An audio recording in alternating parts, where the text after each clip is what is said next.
You ask Tiger to solve. This deals with linear equations with one unknown. The final result is k equals 6. Let's solve it step by step. Simplify the expression. Expand the parentheses.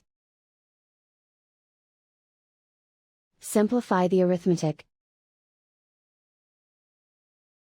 Multiply the coefficients. Group like terms. Simplify the arithmetic. Group all constants on the right side of the equation. Add 4 to both sides. Simplify the arithmetic.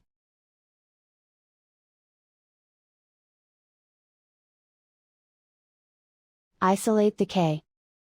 Divide both sides by 28. Simplify the fraction. Find the greatest common factor of the numerator and denominator. Factor out and cancel the greatest common factor. And so the final result is k equals 6.